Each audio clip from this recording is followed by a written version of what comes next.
আসসালামু আলাইকুম everyone, welcome back to my channel. আশা করি আপনারা সবাই যে যেখানেই আছেন ভালো আছেন এবং সুস্থ আছেন। আপনারা নিশ্চয়ই স্ক্রিনে দেখে বুঝে গেছেন আমি আজকে আপনাদেরকে কিভাবে খুব কম সময়ের মধ্যে এবং খুবই সহজেই রসুনের খোসা ছাড়াতে হয় সেই ট্রিকটাই শেয়ার করব।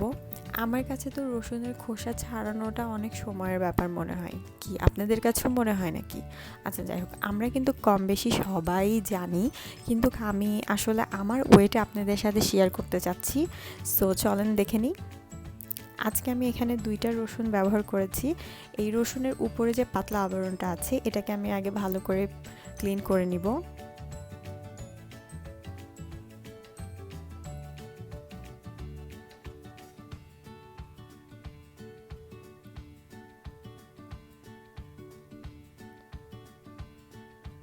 সেমভাবে আমি এটাকেও করে নিব।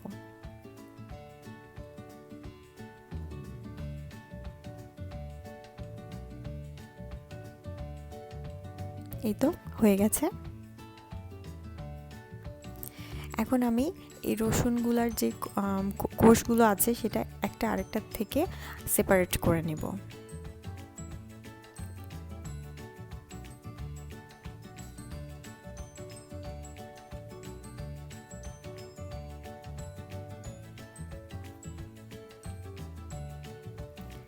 এই তো সেপারেট করা হয়ে গেছে। এখন আমি এটাকে মাইক্রোওয়েভে দিয়ে জাস্ট 20 থেকে 25 সেকেন্ডের মতো একটু ওয়ার্ম করে নিব।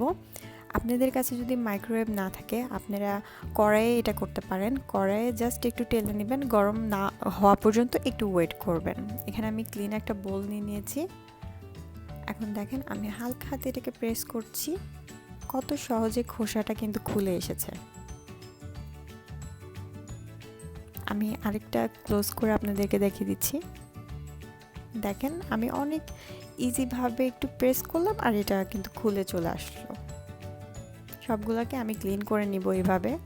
আর হ্যাঁ, অবশ্যই এটা কিন্তু গরম অবস্থাতেই করতে হবে।